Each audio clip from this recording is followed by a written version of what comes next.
Bonjour, voici maintenant la correction de l'exercice 10.2 qui se trouve à la page 160 de votre polycopier. Comme d'habitude, je vais me baser sur un corrigé que je vous ai envoyé qui a l'allure suivante et qui tient sur 2 pages. On y reviendra après avoir lu la donnée. Alors, dans cet exercice 10.2, on a la situation suivante.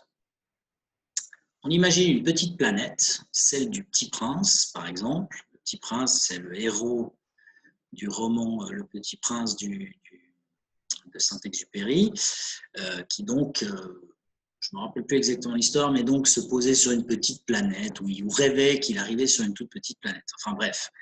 Donc cette petite planète, elle est constituée par une boule de 100 mètres de rayon, donc effectivement très petite, et elle est faite d'une matière dont la masse volumique est de 4 kg par décimètre cube. Alors, la première question, c'est quel serait le poids d'un habitant de cette planète si sa masse est de 60 kg? Alors, le poids, on sait comment le calculer. Le poids, c'est P égale M fois G. C'est ce que j'ai écrit ici dans le corrigé. Pardon, ici, P égale M fois G. Mais en réalité, ici, si on veut pouvoir calculer, on sait que la masse de l'habitant, c'est 60 kg. Donc ça, c'est quelque chose qu'on connaît. Mais par contre, le G, c'est l'accélération de la pesanteur. Ça, c'est quelque chose qu'on ignore, en fait. Donc, comme on ne connaît pas l'accélération de la pesanteur, on ne peut pas calculer le poids. Mais en fait, sur cette planète, si vous avez donc la planète qui est ici, comme ceci, et que vous avez donc une personne que je vais dessiner en mettant en bleu, qui se trouve à la surface de cette planète, ici, comme ça. Eh bien, cette personne, son poids, c'est en réalité la force de gravitation. Et la force de gravitation, elle est donnée par le produit, en fait, de la masse de la personne, de l'habitant, qu'on appelle petit m, c'est le petit m qui est ici, qui est donc égal à 60 kg.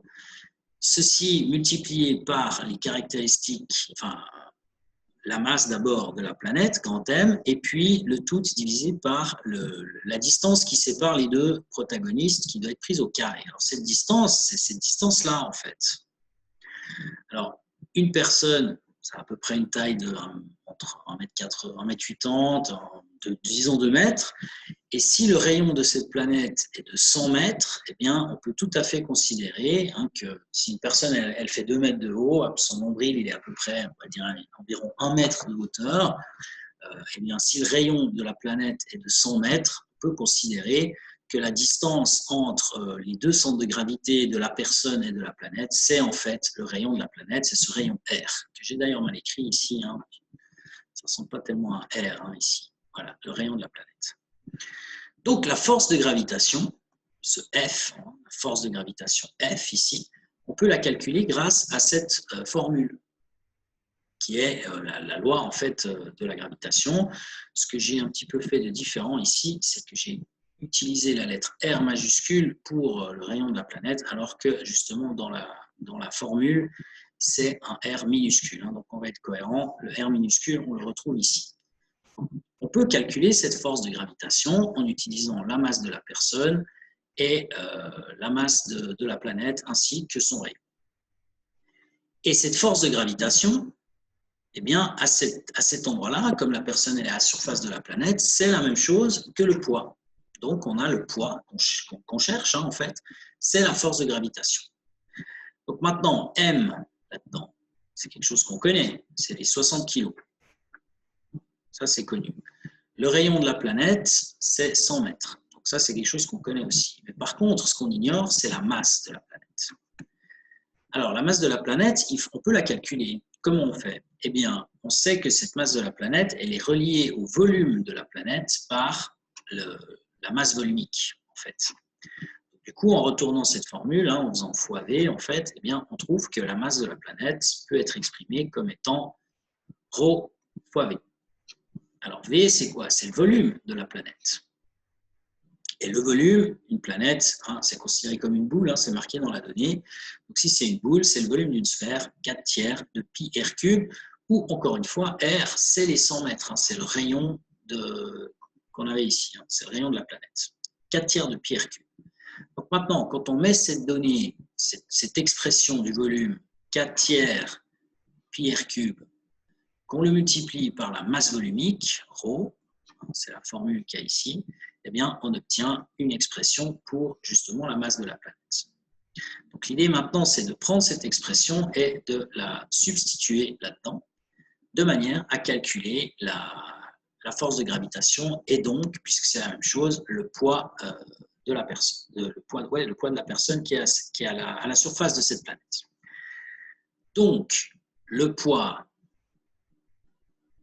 est égal à la force de gravitation, qui est donc égale à G fois le produit des masses, donc la masse petit m, 60 kg, la masse grand M, je reprends l'expression qui est en dessus, hein, qui est plus haut sur la feuille, et maintenant on substitue, on garde le M et on garde le R carré ici, mais on substitue l'expression pour la masse avec ce qu'on a obtenu tout à l'heure et qui dépend donc du rayon et de la masse volumique. On le retrouve ici. Alors, comme il y a R carré en bas et R cube en haut, hein, R cube c'est R fois R fois R, puis R carré c'est R fois R. Donc en fait, on peut biffer plusieurs R et ce qui reste c'est R. Hein, R cube sur R carré, ça fait R en fait. Donc ici, il reste juste un R.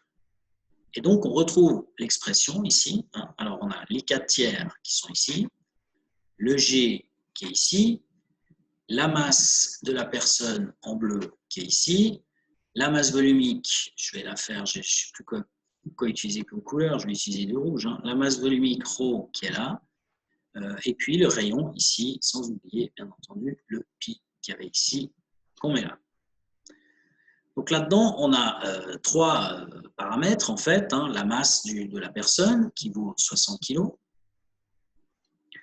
la masse volumique ρ qui vaut 4 kg par décimètre cube. Donc évidemment, nous, ce qu'il nous faut, c'est des kilos par mètre cube. Donc comment on fait pour transformer tout ça? Eh bien, on sait que 1 mètre, c'est égal à 10 décimètres. Donc du coup, 1 mètre carré, bah, c'est 10 fois 10, c'est-à-dire 100 décimètres carrés. Et puis 1 mètre cube, bah, c'est 10 fois 10 fois 10, c'est-à-dire 1000 décimètres cubes.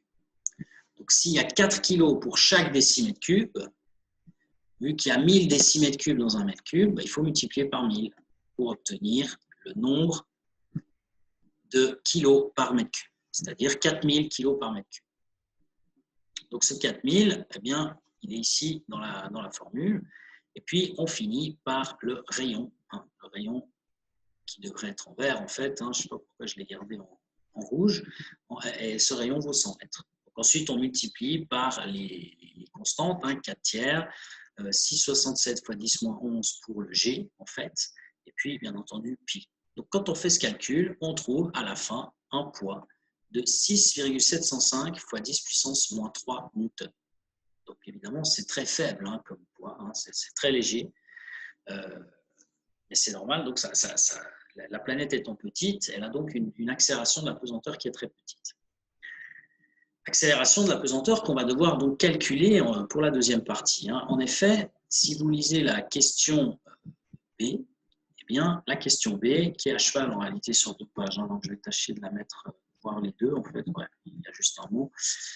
Alors, la question B, ici, quel temps mettrait un objet pour tomber d'une hauteur de 5 mètres, sa vitesse initiale étant nulle?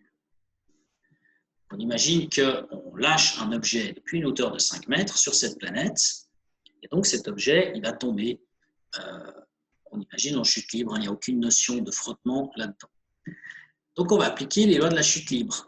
Mais avant d'appliquer les lois de la chute libre, il nous faut calculer l'accélération de la pesanteur de cet objet. Alors, enfin, de cette planète, pardon. Alors, attendez, là, il faut que je fasse quelque chose. Voilà. Ça comme ça, voilà. L'accélération de la pesanteur, comment est-ce qu'on peut la calculer? Eh bien, si je reprends ce qu'on avait dit, on a le poids qui est toujours égal à m fois g, et nous, cette fois, on veut le g qu'il y a ici. Mais le poids, on l'a déjà calculé, en tout cas le poids de la personne. Alors, si on reprend l'expression du poids de la personne, pas pas l'expression, la valeur qu'on a calculée pour le poids de la personne, on avait calculé que la personne avait un poids de 6,705 fois 10 puissance moins 3. Alors maintenant, comme P égale M fois G, si on veut G, eh bien, il faut diviser par M. Donc, on a que G égale P sur M. G égale P sur M, c'est la formule qu'il y a ici. Si vous prenez le poids qu'on a calculé tout à l'heure, 6,705 fois 10 moins 3 newtons, et que cette personne elle a une masse de 60 kg, hein, c'est ce qu'on avait utilisé ici dans la formule, eh bien, vous divisez par 60, vous trouvez le G. Et donc, cette valeur de G, ici, c'est ce que je disais tout à l'heure, une valeur très faible, hein, comparativement, par exemple, à celle sur la Terre qui est de 9,81. Ici, c'est 1,12 fois 10 puissance moins 4 newton par kilo, ou mètre par seconde carré, puisque maintenant, on le sait, c'est la même chose. Donc, une accélération de la pesanteur de cette planète très petite, très faible. Enfin bon, maintenant qu'on connaît cette accélération de la pesanteur, eh ben, on peut appliquer les lois de la chute libre. Alors, qu'est-ce qu'on a ici? On a un objet qui se trouve à une certaine hauteur h, et puis qui va donc tomber donc, à une vitesse initiale nulle hein, quand même, et puis donc qui va tomber sous l'effet de la gravitation, donc sous l'effet de la pesanteur G. Donc, on va le retrouver, il va tomber comme ça, et on va le retrouver plus bas avec une certaine vitesse, bien entendu, on appellera V, qu'on n'a même pas besoin d'utiliser en fait dans cette histoire. Alors, comme d'habitude, je choisis un axe, et là, en l'occurrence, je choisis un axe qui pointe vers le haut, un axe Y, qui pointe vers le haut. Donc ici, cette hauteur h, en fait, ça correspond à la position initiale de notre objet. Donc c'est ce qu'on appelle Y0. Et puis la hauteur finale, ici, au niveau du sol, là c'est le Y, ou Y de T, hein, comme on a l'habitude de l'écrire plus tôt. Donc ça c'est Y au temps T, où T est le temps de chute, en fait, ici. Alors, si on regarde ce qu'on a ici, cette hauteur h que j'ai dessinée ici je vais dessiner en bleu, hein, en fait, cette hauteur h ici en bleu, eh bien, elle correspond à quoi en réalité? Cette hauteur h, elle correspond à la différence entre le point le plus haut de la chute, qui est ce qu'on appelle Y0, et le point le plus bas, qui est YT. Alors maintenant, appliquons les lois de la chute libre. Les lois de la chute libre, eh bien, en tout cas, on a une formule. Hein, la chute libre, on sait que... Enfin, on en a deux, en fait, de formules, mais il y en a une qui va nous être utile. Je vais garder le schéma hein, ici. C'est la formule du MRUA, hein, puisque la chute libre, c'est un MRUA qui dit que Y au temps T égale Y0 plus vitesse initiale fois T, plus, ici, 1/2 fois l'accélération fois le temps au carré. Alors, deux, trois petites choses même. Ici, on a dit tout à l'heure que la vitesse initiale, elle est nulle. Donc, ça veut dire que ce terme, il vaut 0. Et donc, 0 fois t, ça tombe. Ce terme, il dégage. Deuxième chose, si on s'intéresse à l'accélération de la pesanteur, on voit dans ce schéma qu'elle est pointée vers le bas. Mais l'axe Y que j'avais dessiné et que je vais redessiner ici, il est en jaune et il pointe vers le haut. Donc en fait, l'accélération, c'est une accélération qui, par rapport à l'axe Y, est une accélération négative. Et en fait, l'accélération en question ici est égale à moins g, comme on faisait à chaque fois dans la chute libre. Donc si vous remplacez le a par moins g, eh bien, vous obtenez moins 1/2 gt carré. Donc maintenant, si on nettoie ça, on obtient cette formule ici, où on retrouve le y de t, ici, le y0, et puis moins 1/2 gt carré. Alors maintenant, rappelons-nous, la hauteur, c'est y0 moins y de t. Donc maintenant, qu'est-ce qu'on a là? Je vais tout effacer. Allez, hop. Donc, je vais juste écrire h égale y0 moins y de t. Ici. H égale y0 moins y de t. Donc, c'est en fait ça moins ça. Alors, comment calculer les choses? Si vous avez y de t qui est égal à y0 moins une demi-gt carré, vous pouvez, en faisant plus une demi-gt carré, le passer de l'autre côté, et donc vous vous retrouvez avec y de t plus une demi-gt carré à gauche égale y0. Et puis maintenant, vous passez ce terme à droite en faisant moins y de t, et il vous reste une demi-gt carré égale y0 moins y de t. Et en fait, ce y0 moins y de t, c'est h. Donc ça, c'est égal à h. C'est exactement l'expression qu'il y a ici. Donc on arrive à quelque chose d'intéressant ici, c'est que la hauteur de chute, elle est égale à une demi-gt carré. Alors, h égale une demi-gt carré. Je vous rappelle la question. Combien de temps mettrait un objet pour tomber d'une hauteur de 5 mètres sur cette planète? Donc, si on cherche combien de temps, on cherche le t ici. Alors, commençons par faire x2. On aura 2h à gauche égale 2 fois une demi. Ça tombe, hein, ça fait 1 fois gt carré. Je divise par g. J'obtiens 2h sur g égale, il reste gt carré sur g.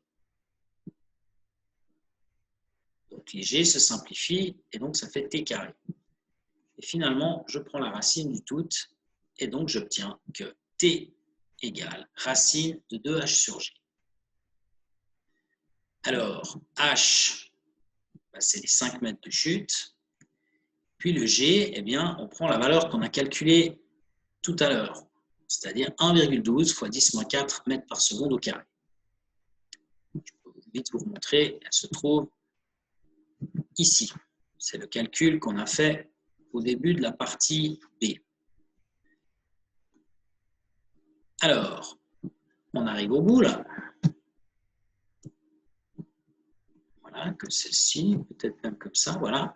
Donc on fait ce calcul, 2 fois 5 divisé par 1,12 fois 10-4, et on n'oublie pas de prendre la racine de tout ça, et on obtient à la fin que le temps il est de 299.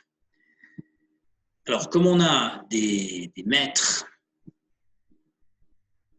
ici, là on a des mètres, et puis l'accélération de la pesanteur, c'est des mètres par seconde carré. Donc, comme vous avez des mètres divisés par des mètres par seconde au carré, les mètres tombent, et puis donc ça donne des secondes au carré. Mais comme on a une racine du tout, eh bien finalement, ça donne une racine de seconde carré, c'est-à-dire des secondes.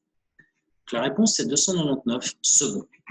Et 299 secondes, c'est quasiment 5 minutes, hein, parce qu'en fait, 300 secondes, c'est 5 minutes. Hein. 300, c'est 5 fois 60. Donc c'est en fait 4 minutes et 59. Hein. 4 minutes et 59 secondes. Je ne sais pas si vous imaginez, chuter une hauteur de 5 mètres, par exemple sur Terre, hein, si vous allez à la piscine de Bellerive et puis que vous sautez des 5 mètres, votre temps de chute, il est de l'ordre de la seconde, hein, quelque chose comme ça. Et ben, sur cette planète, c'est 5 minutes pour chuter de la même hauteur. Donc vous avez le temps de faire tous les périlleux que vous voulez, toutes les vrilles que vous voulez, avant d'arriver dans l'eau, s'il y a besoin. Voilà pour cet exercice 10.2.